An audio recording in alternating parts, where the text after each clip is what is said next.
செங்கோட்டையன் அமித்ஷா சந்திச்சதுனால கூட்டணியில எந்த பிரச்சனை இல்லைன்னு சொல்றாரு. எப்படி பாக்குறீங்க பேசியிருக்காரு திரு நயனா நாகேந்திரன் பழைய நண்பர், உங்களுக்கு தெரியும், 30 ஆண்டு கால நண்பர்.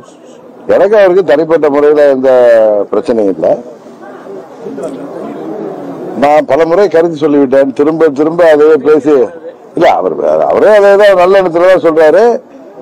நான் என்னெல்லாம் சொல்லணுமோ அதை நான் ஏற்கனவே சொல்லிவிட்டேன். திரும்ப திரும்ப அதை பேசி தேவையில்லாத என்ன சொல்றது போர் அடிக்க வரான்னு நினைக்கிறேன். இப்ப நீங்க விலகிறதா அறிவிச்சு 2-3 நாட்கள் ஆச்சு. டெல்லியில இருந்து எதாவது அழைப்பு வந்ததா, இல்ல அதுக்கு ஏதாவது சாத்தியக்கூறு தெரியுதா? இல்ல அழைப்பு வந்தா உங்கள்கிட்ட சொல்லாம நான் எப்படி போறேன்.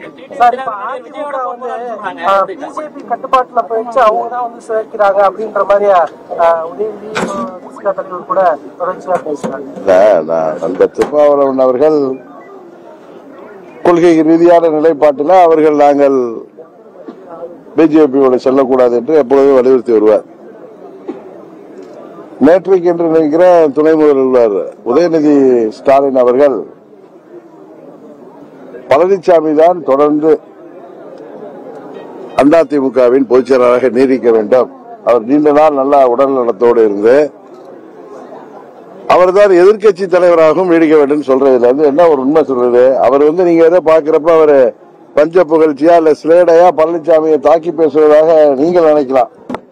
அவர் என்ன ஒரு ரகசியத்தை சொல்றாருன்னா, எங்களுக்கு அது சுலபம் அப்படிங்கிறார். என்ன சுலபம்னா, 19 தேர்தல் அப்ப யார் பொதுச் செயலாளர், யார் கையில அம்மாவுடைய கட்சி இருந்துச்சு, பழனிசாமி. இரட்டையில இருந்தும் படுதோல்வி அடைந்தது, ஆட்சி அதிகாரம் இருந்தும். 21 தேர்தலிலும் ஆளும் கட்சியாக ஆட்சி அதிகாரம், கூட்டணி பலம், பல கட்சிகள் கூட்டணியோடு இரட்டை இலை சின்னத்தோடு பணபலத்தோடு போராடிய போதும் திமுக தான் வெற்றி பெற்றது. 24 பாராளுமன்ற தேர்தல் அதான் நிறைவேற்றது.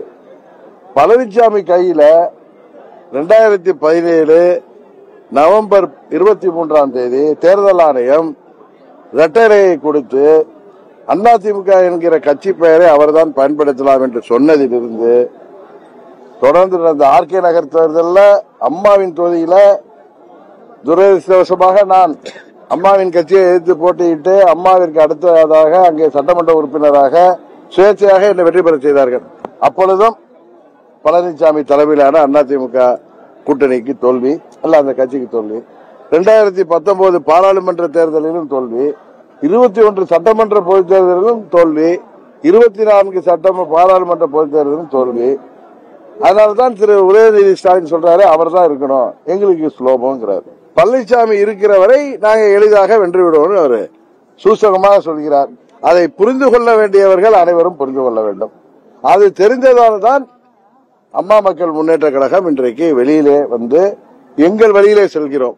இந்த தேர்தலில் அம்மா மக்கள் முன்னேற்ற கழகம் உறுதியாக வெற்றி முத்திரை பதிக்கும். நாங்கள் இடம்பெறுகின்ற கூட்டணி தான் ஆட்சி அமைக்கும் என்பதையும் உறுதியாக சொல்கிறேன். ஏதோ ஆணவத்தில் அகங்காரத்தில் சில பேர் பேசுற உறுதியாக சொல்கிறேன். அதிமுக விலகுறாங்க, ஒரு சில அமைச்சர்கள் கூட அதிமுக போய் வெளியே வர்றதுக்குண்டான சாத்தியம். நான் ஒன்னே ஒன்று சொல்லுவேங்க, அம்மாவின் தொண்டையாக ஒன்று சொல்வது, அங்கு உள்ளவர்கள் இன்னும் தூங்கிக் கொண்டிருந்தால் 26 சட்டமன்ற பொது தேர்தல் அவர்கள் தோல்விக்கு பிறகு நாங்கள் தான் அவர்களை கை கொடுக்க வேண்டும். இதுதான் யதார்த்தம், இதுதான் உண்மை. அதனால் அங்கு உள்ளவர்கள் யாரும் எங்களை தவறாக எடுத்துக்கொள்ள வேண்டாம் என்று இன்றைக்கு உங்கள் மூலம் தெரிவித்துக் கொள்கிறேன். இல்ல யூகங்களுக்கெல்லாம் பதில் சொல்ல வேணாம். நான் எப்பயும் யதார்த்தமாக நான் நம்புவதை பேசக்கூடியவன். யார் மீதும் எந்தவித விருப்பு இன்றி அம்மா மக்கள் முன்னேற்ற கழகம் செயல்படுகிற ஒரு கட்சி. யாரை பார்த்தும் எங்களுக்கு பொறாமை இல்லை. இன்றைக்கு ஒருவரை அண்ணன் தம்பி என்று சொல்வது கட்சி ஆரம்பிக்கும் பொழுது அதற்கு பிறகு அவர்களை ரோட்ல நின்றுட்டு மானாங்கண்ணிக்கு, எங்க ஊர்ல சொல்லுவாங்க, மானாங்கண்ணிக்கு திட்டுவதெல்லாம் எங்களுக்கு தெரியாது. எங்களை விமர்சிப்பவர்களுக்கு பதில் விமர்சனம் சொல்லுவோம். மற்றபடி யாரை பார்த்தும் எங்களுக்கு பொறாமை கிடையாது. விஜய் அவர்களை பார்த்து அந்த கருத்தை தான் நான் சொன்னேன். ஜனநாயக நாட்டில யாருக்கு உரிமை இருக்கிறது. அது ஒரு மிகவும் ஒரு பாப்புலரான ஒரு நடிகர். அவர் உச்சத்தில் இருக்கும் பொழுதே அரசியலுக்கு வந்திருக்கிறார். அதனால் மக்கள் மத்தியில அதனால் ஏற்படுகின்ற தாக்கம் தேர்தலில் ஏற்படும். எல்லா கட்சிகளையும் பாதிக்கும் தான் சொன்னேன். எல்லா கட்சினா எங்களையும் சேர்த்துதான். 2006 திரு விஜயகாந்த் அவர்கள் ஏற்படுத்திய தாக்கத்தை போல உறுதியாக அவரும் ஏற்படுத்துவார் என்பது எனது அனுபவத்தில் சொல்றது. அதுக்காக நீங்க கூட்டணிக்கு போவீங்களான்னா அதை பற்றி எல்லாம் நான் இன்னும் எதுவும் முடிவு செய்யல. நாங்கள் இப்பொழுது சுதந்திரமாக இருக்கிறோம். அம்மா மக்கள் முன்னேற்ற உறுதியாக வெற்றி பெறக்கூடிய கூட்டணியில் நாங்கள் இடம்பெறுவோம். அதுதான் எங்களுடைய நிலைப்பாடு. இதை தாண்டி எதுவும் நான் சொல்ல இருக்கல. தேர்தல் பிரச்சாரம் பயண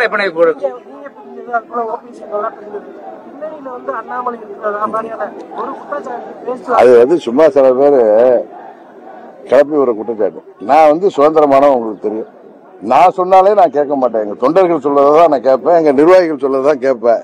அதனால திரு அண்ணாமலை எனக்கு நல்ல நண்பர்.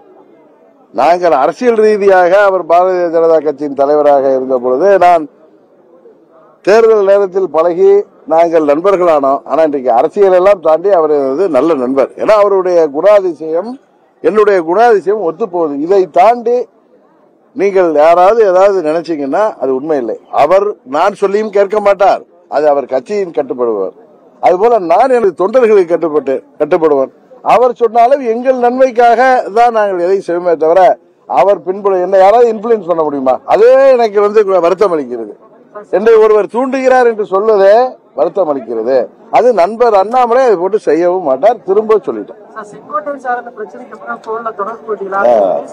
இல்ல அவர் மூத்த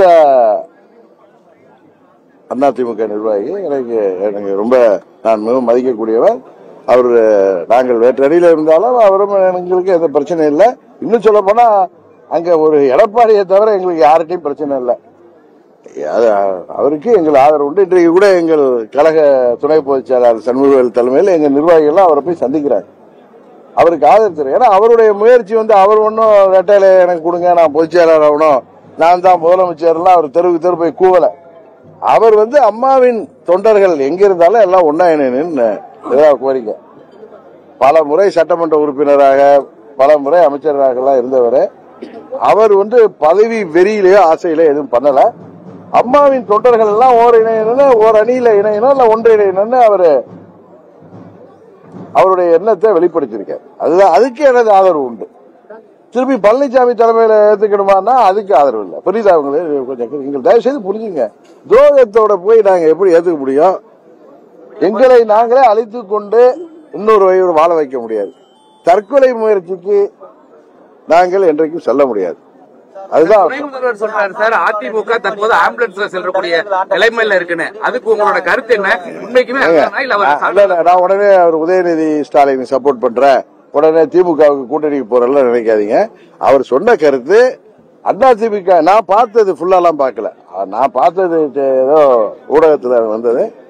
அதிமுக பழனிசாமி தான் தலைமையில தான் இருக்கணும், அவர் நல்லா 100 ஆண்டு வாழணும், அவர் இருந்தாதான் எங்களுக்கு நல்லது, அவர் எதிர்கட்சி தலைவராக இருக்கணுங்கிறார். நாங்கள் ஆளுங்கட்சியாக வருவதற்கு பழனிசாமி தலைமையில அதிமுக இருந்தால்தான், இரட்டையிலை அவர் கையில பிடித்துக் கொண்டு தெரிந்தால்தான் நாங்கள் சுலபமாக வெற்றி பெற முடியும் என்று சொல்கிறார்.